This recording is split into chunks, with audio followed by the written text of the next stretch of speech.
네, 그래서 위에 5번에 2번은 0으로 수렴하는 것을 보일 수 있었습니다. 자, 그 다음 6번. 다음 수열의 수렴 발산을 조사하세요. 그런데도 마찬가지죠.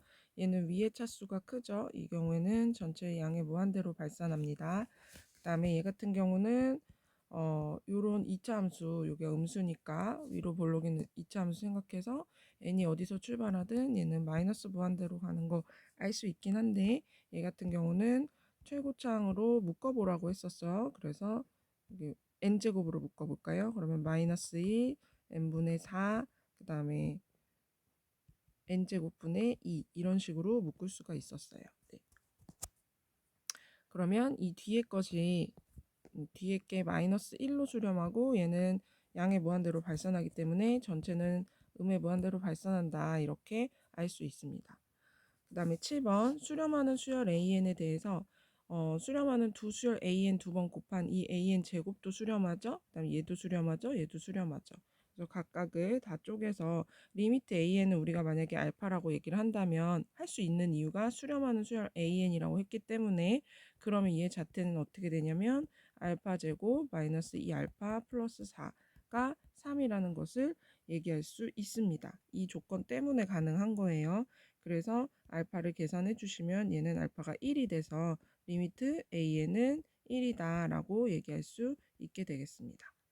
자, 앞에 빠르게 넘어갈게요. 8번 자연수 n에 대하여 x에 대한 2차 방정식의 두 근을 알파 n, 베타 n이라고 한다. 그랬을 때 극한값 요것을 구하시오 했는데 봤더니 요것의 형태가 알파 n, 베타 n, 그다음에 알파 n 플러스 베타 n 꼴이니까 얘네들의 이 방정식의 두 근을 알파 n, 베타 n이라고 했는데 근과 계수의 관계만으로 충분히 구해서 수열의 극한값을 생각해 볼 수 있겠구나. 알 수 있죠. 그래서 얘를 알파 n 플러스 잠시만 네, 알파 n 플러스 베타 n이면 얘는 마이너스 2n 제곱 플러스 n인 거 알 수 있고 그 다음에 알파 n 베타 n은 얘는 마이너스 n 제곱이 될 수 있겠죠. 네, 그래서 얘를 알파 n 베타 n 분의 1 얘를 계산해주면 알파 n 베타 n 곱한 것은 마이너스 n 제곱분의 위에는 마이너스 2n 제곱 플러스 n 이렇게 되겠습니다.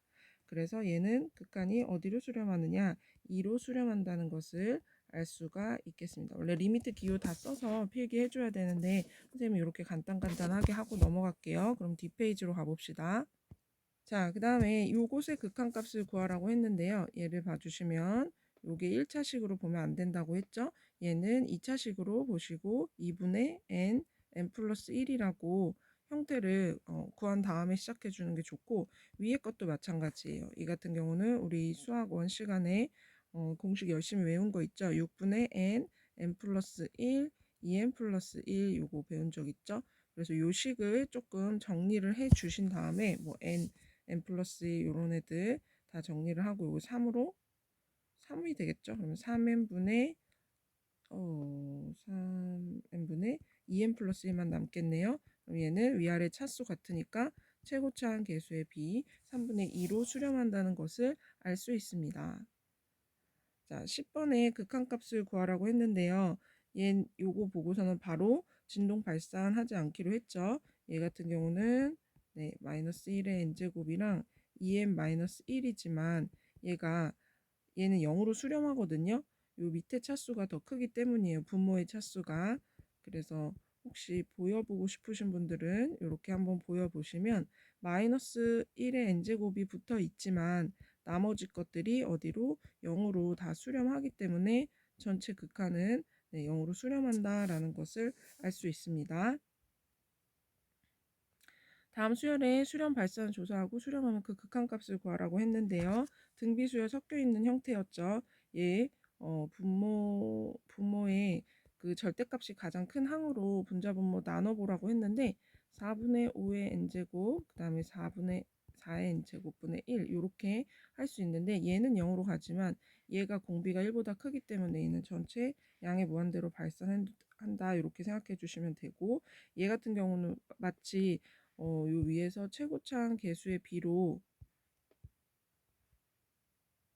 여기서 최고차항 계수의 비 3분의 2로 수렴했던 것처럼 얘는 3의 n제곱이 절대값이 가장 큰 미세 절대값이 가장 큰 항인데 그래서 얘는 3으로 수렴한다.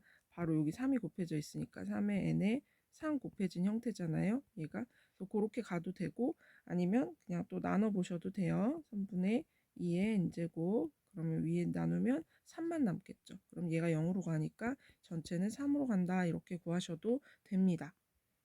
다음 문제로 넘어갈게요. 자, 수열 요 아래 2n제곱이 수렴할 때 얘의 수렴 발산을 조사하세요 그랬거든요. 얘가 수렴한다는 것 자체가 얘를 r제곱의 n 이렇게 볼 수 있잖아요. 그러면 이 공비가 r제곱은 음수가 될 수 없기 때문에 0 r제곱 최대한 커봤자 1까지밖에 안 되겠죠. 네, 그러면 r 제곱이 이런 거니까 r은 마이너스 1도 될 수도 있고 그 다음에 1도 될 수 있는 거, 요 범위 내 수가 다 될 수 있는 거 알 수 있죠. 네, 요거 가지고 이 3분의 r-1의 그 범위를 찾을 수가 있어요. 양 변에서 1을 뺀 다음에 3으로 나눠주세요. 네, 그래서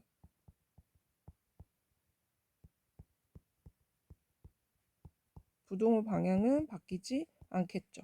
그래서 얘는 마이너스 3분의 2, 3분의 r-1, 그다음 0 이렇게 되는 겁니다. 그래서 얘를 보고 얘가 수렴할지 발산할지를 따져보시면 되는데 이 공비 자체가 지금 요 절대값이 마이너스 1에서 1 사이 값이 나오네요. 그래서 얘는 수렴한다라고 얘기할 수 있는 겁니다. 그 다음에 13번 한번 보겠습니다. n이 자연수일 때 함수가 이런 형태로 생겼대요. 그래서 다음 보기 중 옳은 것을 있는 대로 골라라 했는데요. 자, 기억 같은 경우는 x의 절대값이 1보다 크다고 했잖아요.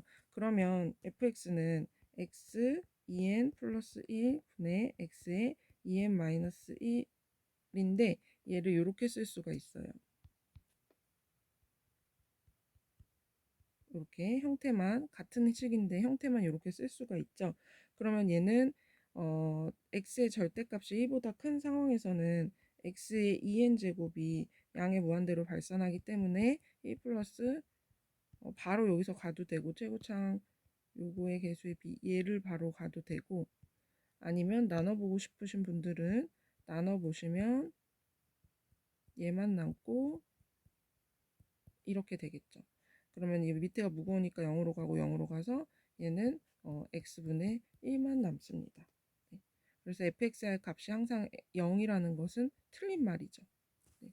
이게 지금 fx가 여기 리미트 붙은 값이에요. 여기 리미트가 붙은 값. 그래서 얘에다가 리미트를 취해서 나온 이 x분의 1이 fx가 되는 거예요. 언제? 절대값이 1보다 클 때 이렇게 되는 겁니다. 그 다음에 니은 같은 경우는 같은 식인데 이때 절대값이 1보다 작다고 했어요. 그러면 얘는 극한 취하면 이게 0으로 가기 때문에 마이너스 1만 남습니다. 네. 그래서 이 경우에 fx는 마이너스 1이다. 언제? 절대값이 1보다 작을 때. 그래서 얘는 맞다. 그 다음에 F1은 X자리에 1 들어가 보세요. 그러면 1 플러스 1분의 1 빼기 1이니까 리미트 취하든 말든 항상 그 값이 0이 되겠죠. 그래서 fx는 0이다. 언제? x가 1일 때. 네, 이렇게 함수를 정리해 볼 수 있겠습니다. 그래서 옳은 것을 있는 대로 고르라고 했는데 니은이랑 디귿이 되겠네요. 자, 그 다음에 14번, 15번, 16번은 이제 수업 시간에는 발표를 좀 잠깐이라도 시간을 내서 시켜보려고 하거든요. 예를 보시면 두 수열 AN, BN에 대해서 요런 형태가 주어져 있어요. 그때 극한값을 구하라 그러면 얘를 AN이랑 BN은 어떻게 각각 구해야 되지? 라고 생각할 텐데 얘도 마찬가지로 앞에 문제에서처럼 하나는 합의 형태고 하나는 곱의 형태니까 근과 계수의 관계를 떠올려 볼 수 있겠습니다. 그러면 얘가 누구의 근이냐, AN, BN이 어떤 형태냐면 2차 방정식에서 합이 지금 2의 n 플러스 1제곱이니까 마이너스 2의 n 플러스 1 x, 그 다음에 곱이 바로 갈 수 있으면 좋고 바로 못 가면 한 번 더 쓰고 고민을 해보시면 되는데, 얘가 제곱 빼기 제곱 형태이기 때문에 이렇게 생각할 수가 있어요. 네. 이것의 두 근이 사실은 AN, BN이었던 거죠. 네. 그래서 바로 안 되면 멈추고 조금 생각을 해보시면 됩니다. 근과 계수의 관계에 의해서 얘네들이 AN, BN이 이것의 두 근으로서 하나는 합, 하나는 곱의 형태이면서 둘 중에 또 AN이 크다고 얘기를 해줬네요. 그 다음에 이제 AN, BN을 어쨌든 구해서 여기 분자 분모 형태에 들어가서 극한을 취해줘야 되는데, 각각의 AN, BN이 이 정도까지만 왔어도 다 온 거거든요. 왜냐면 여러분들이 잘 보시면 얘랑 하나씩 AN, BN을 나눠 가지면 두 개 더한 거 생각해 보세요. 얘네 둘 더하면 요게 지워지고, 얘네 둘 뒤에 3의 n제곱 지워지고 2의 n제곱이 하나가 더 생기는 거죠. 즉 AN을 더 크다고 했으니까 2의 n제곱 3의 n제곱이라고 둘 수 있고, BN은 2의 n제곱 마이너스 3의 n제곱이라고 둘 수 있어요. 네, 그러면 곱한 게 얘가 되고 그 다음에 더한 게 얘가 된다는 사실을 알 수 있습니다. 네, 이게 찾으라는 문제예요. 얘는. 네. 좀 잘 보이는 형태로 준 다음에, 그래서 AN분의 BN은 각각이 들어가서 이런 형태로 돼서 극한값을 구해주면 되는 겁니다. 얘가 밑에 미세 절대값이 제일 큰 3의 n제곱으로 나눠보시면 되고요. 아니면 이제는 우리는 그냥 한번 쓸까요? 그래도 3분의 2의 n제곱, 그 다음에 3분의 2의 n제곱 마이너스 1 해서 얘의 극한값을 구해주면 마이너스 1 하고, 이제 조금씩 속도를 내서 얘랑 얘만 보고 우리가 분모의 최고차항이 분자 분모의 그 최고차항의 개수의 b로 수렴했던 것처럼 요 앞에 마이너스 1만 살아남아서 마이너스 1로 수렴한다, 이렇게 생각하셔도 되겠습니다. 자, 15번은 문제만 길고 그렇게 어렵지는 않아요. 자연수 n에 대해서 한 변의 길이가 1인 정사각형의 각 변을 n등분해서 각 변에 평행한 선분을 나타냈다고 했는데, 얘가 한 변의 길이가 n분의 1인 모든 정사각의 개수를 an이라고 두고, 한 변의 길이가 n분의 1인 모든 정사각형의 꼭지점의 개수를 bn이라고 하면은, 정사각형 자체의 개수는 여기서 하나, 둘, 셋, 넷 세어가면은 n개가 있는 거죠. 위로도 n개가 있는 거예요. 그래서 그냥 정사각형 자체의 개수는 n제곱이 되는 거고, 가로 n개, 그 다음에 세로 n 이렇게 곱해주시면 되겠죠.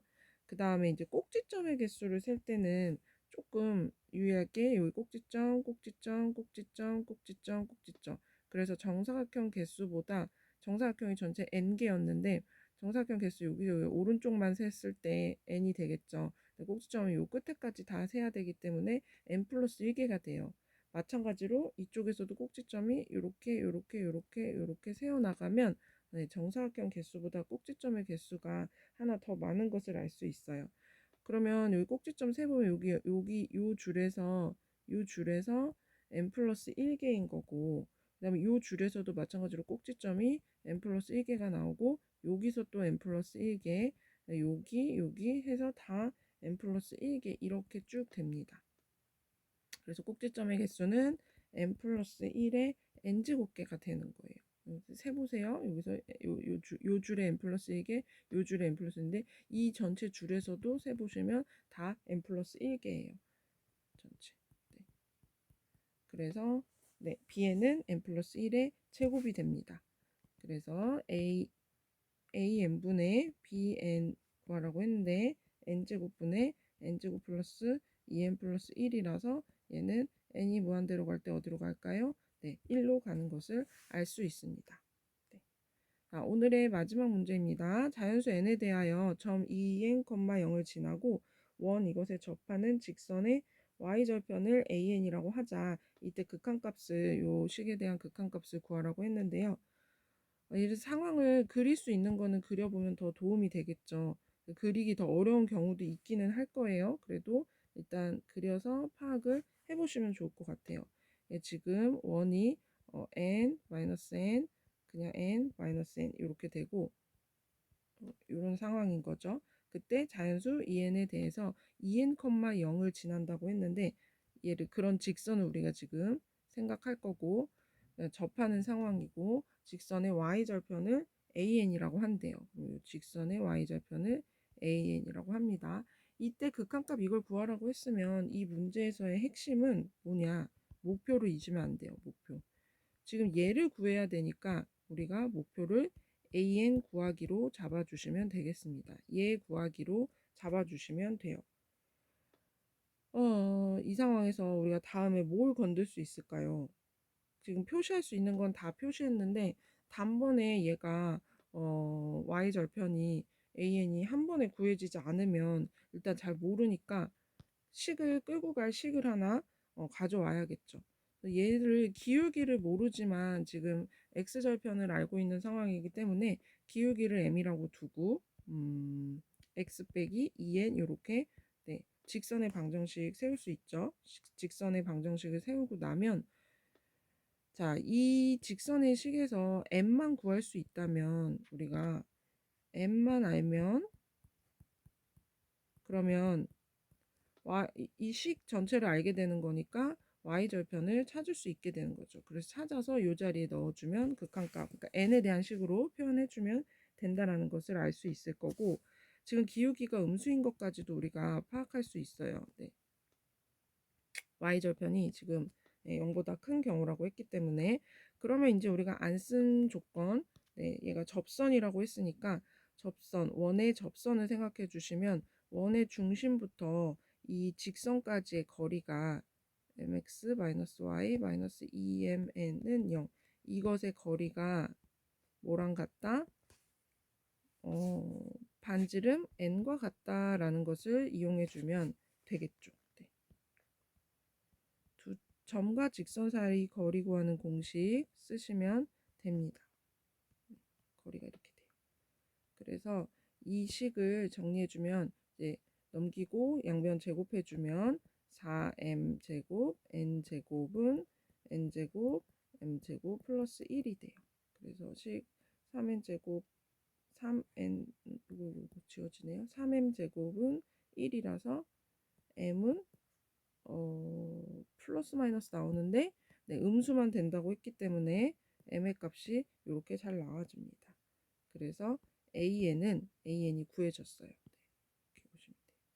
an은 루트 3분의 2 n이 되겠네요. 괜찮아요? 네, 얘가 뭐냐면 y절편이었어요. 그러니까 x가 0일 때의 y 값인 거죠. y절편이니까 an이 그래서 얘는 n 플러스 1분의 an인데 얘는 n 플러스 1분의 루트 3분의 2n이다. 그래서 얘는 어디로 수렴한다? 루트 3분의 2로 수렴한다 라는 것을 알 수 있습니다. 아까도 얘기했듯이 혹시 이걸 못 푼 친구들이 있으면 일단 목표를 생각해야 돼요. 목표, 이 문제의 목표는 무엇이냐? an을 구하는 거다. 근데 an을 구할 식이 없어서 당황할 수 있겠지만 직선의 방정식만 접선이자 직선이죠. 그 식만 잘 세우고 이 m을 찾아가면 되겠구나라고 목표를 잡고 흘러가시면 됩니다. 네, 수고하셨습니다. 혹시 풀이 과정 중에 이해 안 되는 거 있으면 질문해 주세요.